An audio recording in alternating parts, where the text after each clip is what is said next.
சிவாய நமஹ. அடியாருக்கு அடியன் சந்தோஷ் திரிமேனி சிவாச்சாரியார். வருகின்ற ஏப்ரல் மாதம் 22ஆம் தேதி 2023 குரு பகவானின் பெயர்ச்சி நடைபெறுகின்றது.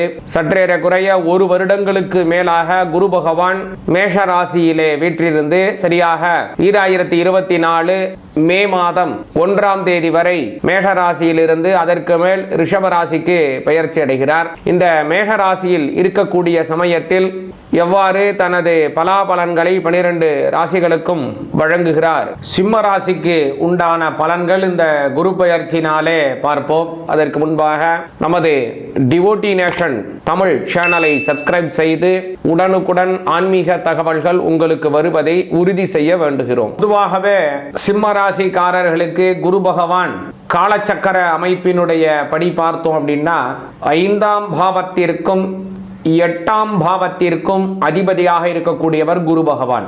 5ஆம் பாவத்திற்கும் 8ஆம் பாவத்திற்கும் அதிபதியாக இருக்கக்கூடிய குரு பகவான் நல்ல ஞானம் கொண்டவர்களாக இருப்பார்கள். சிம்ம ராசிக்காரர்கள் எந்த சூழ்நிலையாக இருந்தாலும் அந்த சூழ்நிலைக்கு ஏற்றாற்போல் தங்களை மாற்றிக்கொள்ளக்கூடிய ஒரு தன்மை கொண்டவர்களாகவும் சூழ்நிலையை தனக்கு சாதகமாக பயன்படுத்தி கொள்ளக்கூடிய குணாதிசயம் கொண்டவர்களாகவும், அது மட்டுமல்லாமல் நல்ல போராட்டத்தை வெளிப்படுத்தி நல்ல வளர்ச்சியை பெறக்கூடிய அன்பர்களாகவும், அதிகப்படியான எதிர்ப்புகள் வந்த போதிலும் எதிர்ப்புகளை கண்டு மனம் தளராத படிக்காக நல்ல வளர்ச்சியை பெற்றவர்களாகவும் சிம்ம ராசிக்காரர்கள் இருப்பார்கள். இதுவரை சிம்ம ராசிக்கு குரு பகவான் தங்களுடைய ஸ்தானத்தில் இருந்து அஷ்டமஸ்தானம் என்று சொல்லக்கூடிய இடத்திலே சஞ்சாரம் செய்தார். குரு பகவான் 8ல குரு, அஷ்டமாதிபதி 8லேயே இருக்கக்கூடிய காலமாக இருந்தது. ஆகையினால பல வகையான மன கஷ்டங்கள் ஏற்பட்டிருக்கும். குறிப்பாக 5 கூடியவனாக மாறி அவர் 8ஆம் பாவத்திலே சென்ற காலம் அப்படிங்கிறதுனால வம்ச அபிவிருத்திக்கான விஷயங்கள் சற்று சுணக்கமாக இருந்திருக்கும். வெகு நாட்களாக தங்களுடைய குழந்தைக்கு அல்லது தங்களுக்கோ கல்யாணமாகி இருந்தால் 2-3 வருடங்களாக குழந்தை இல்லாத சூழ்நிலைகள் ஏற்பட்டிருக்க வாய்ப்புள்ளது. வம்ச அபிவிருத்தி அப்படிங்கிறது குறைந்திருக்கும். தொழில் செய்யக்கூடிய இடத்திலேயும் தங்களுக்கு ஒரு எந்த சூழ்நிலையிலும் எந்த செயலிலும் ஒரு பிடித்தமான ஒரு சூழ்நிலை அல்லாது சூழ்நிலைகள் உருவாகி இருக்கும். எந்த செயலையும் ஒரு ஆர்வமாக செய்வோம் அப்படிங்கிற ஒரு புதிய ஆர்வங்கள் குறைஞ்சிருக்கும். ஆனால் வரக்கூடிய காலம் அப்படிங்கிறது குரு பகவான் 9ஆம் பாவத்திலே வந்து உட்காருகிறார். உங்களுக்கு 9ஆம் பாவத்தில் அமர்கிற குரு பகவான் 5வது பார்வையாக தங்களுடைய ஜென்மஸ்தானத்தையே பார்க்கிறார். 9ல குரு நல்ல யோகம் பொதுவாகவே சொல்லுவாங்க. ஓடினவனுக்கு 9ல குரு அப்படின்னு சொல்லுவாங்க பொதுவாக ஒரு வாக்கியம். என்ன காரணம் அப்படின்னா நல்ல அதிர்ஷ்டம் அதிகமாக கிடைக்கக்கூடிய அன்பர்களுக்கு 9ஆம் பாவத்திலே குரு பகவான் இருக்கும் அப்படிங்கிறது ஆண்டோர்களுடைய வாக்கு. அதனால தான் இந்த 9வது பாவத்தில் வரக்கூடிய குரு பகவான் பல வகையான அதிர்ஷ்டங்களை உங்களுக்கு தேடி வர தருகிறார். வெகு நாட்களாக இருந்த குடும்ப பிரச்சனைகள் எல்லாம் சுமூகமாக தீர்த்தப்பட்டு உறவு வலுப்படுகிறது. அதிகப்படியான நன்மைகள் கிடைக்கவிருக்கின்றீர்கள். 5ஆம் பார்வையாக தங்களுடைய ஜென்மஸ்தானம் பார்வை பெறுகின்றபடியினாலே புதிய நம்பிக்கையுடன், புதிய ஆற்றலுடன், புதிய தன்னம்பிக்கையுடன் பல வகையான செயலிலே ஈடுபடவிருக்கின்றீர்கள்.